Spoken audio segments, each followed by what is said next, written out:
In this video in the Fundamental of Electrical Circuit series, we're going to talk about superposition principle. Superposition principle comes from the concept that since our circuits are linear, basically all the equations we have of first order, we are able to find responses to individual sources of power like current source and voltage source, and then add them all up to find the total value of a current or a voltage in a given space.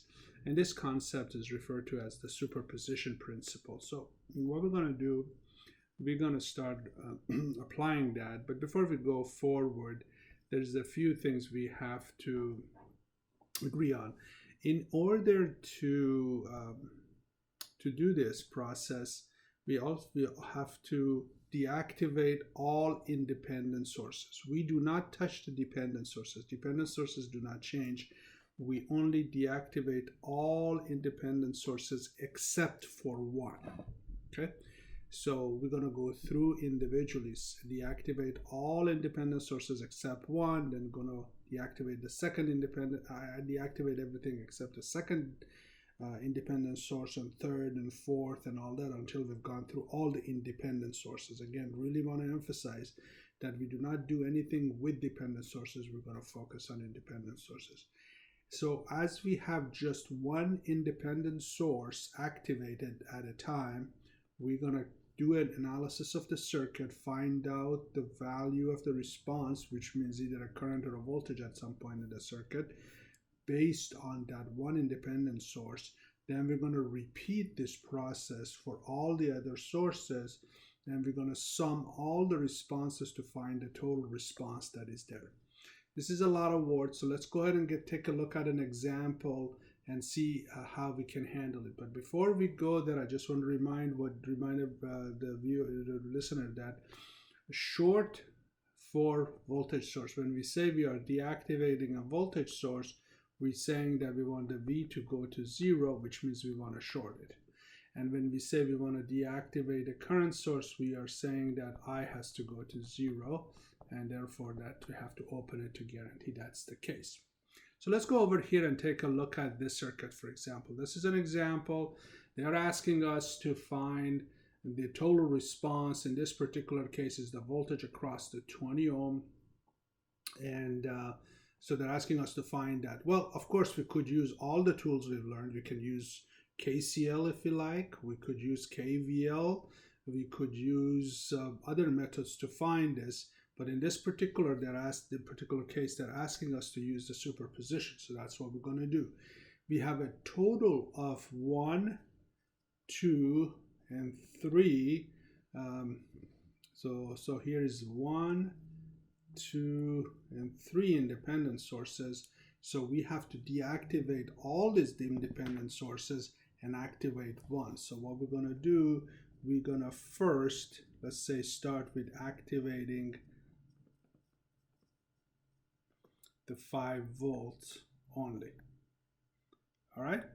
So what I'm going to do, every time we do this, I'm going to redraw the circuit just to make sure we don't end up with some error, okay?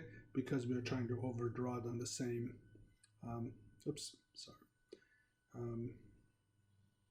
so let's go ahead and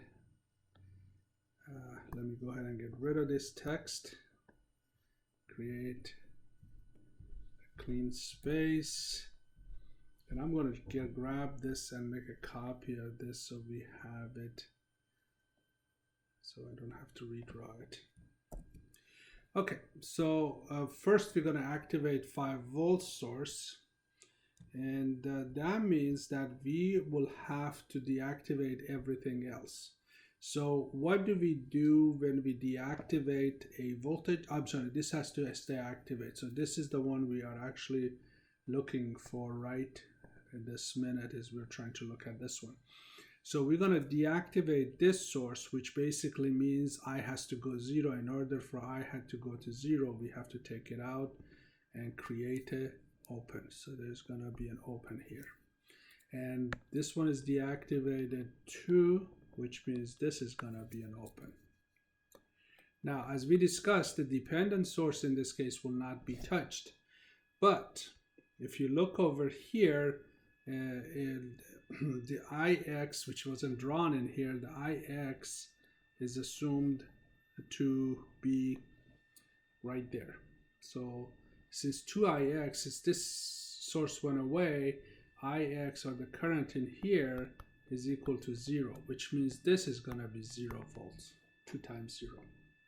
Okay, now, so we need to find out what is the voltage of, so we need to find this with respect to voltage across the 20 ohm with respect to 5 volt.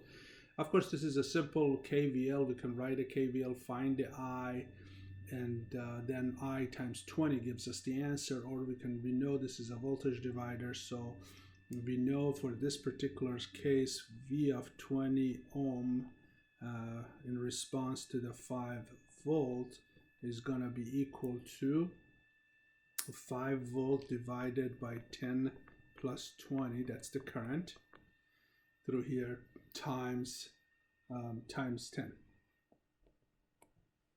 I'm sorry, times 20. So it's going to be 100 over 30, which is about 3.3 volts. So now we have the response with respect to the 5 volts. Okay, so that's done. Next thing we want to do is we want to calculate, so this is all taken care of. Now we got to go take care of this. So the next one is we're going to deactivate everything except for the 1 amp only. Okay, so let's see if that's still, the circuit's still in my, yep, it is. So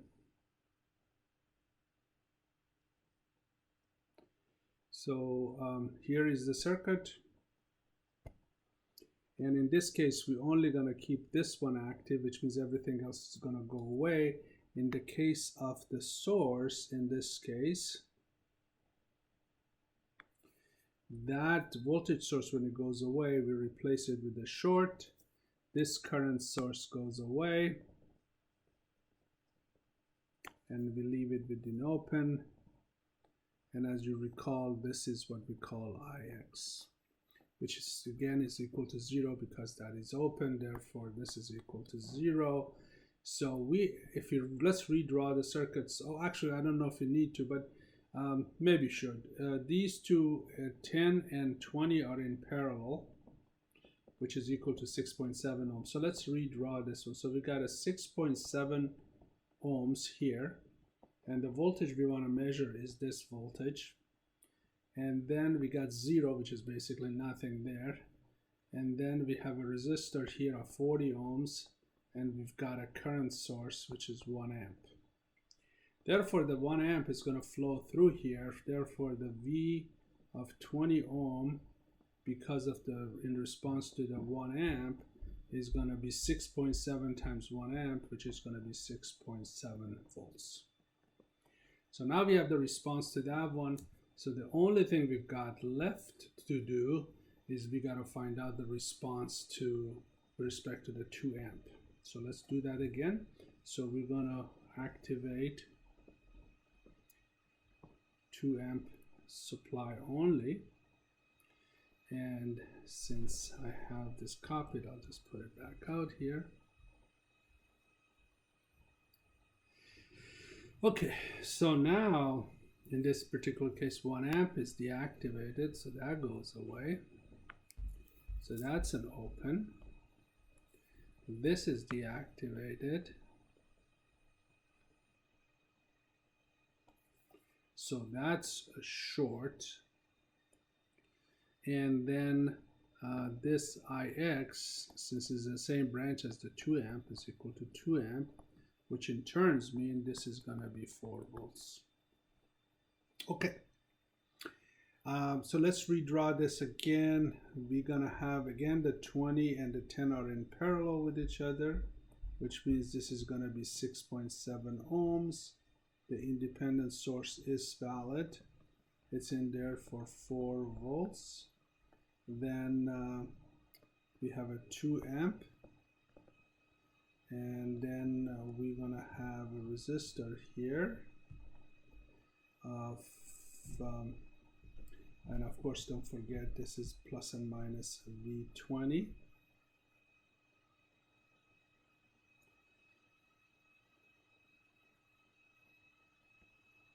Okay, so V20, and this is 100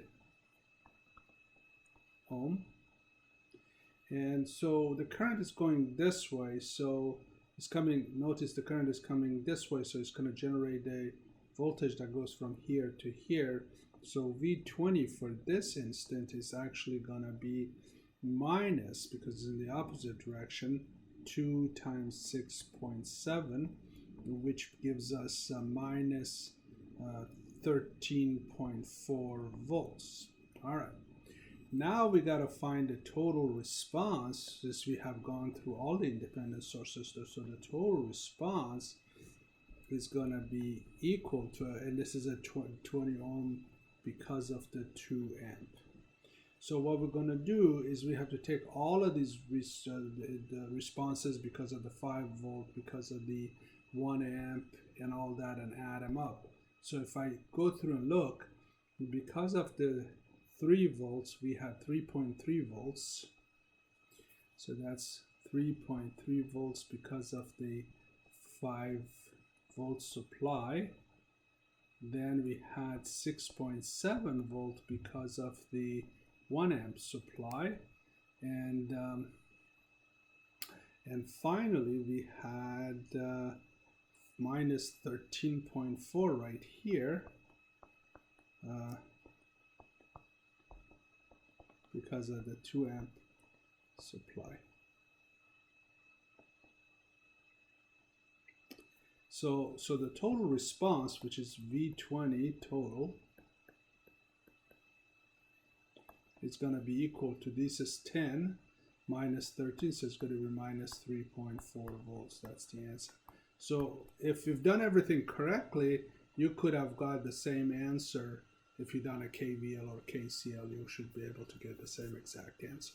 So that's superposition. So superposition fundamentally is go ahead and activate only one independent source at a time, find the response, and then add them up. In some situation, that's a lot easier. For example, if you got a really, really large circuit and you just want to know what is the response to do one of the supplies that is in the system, you do not have to calculate all of them. Just deactivate everything else, leave your source activated, and find out what the response is because of that particular source.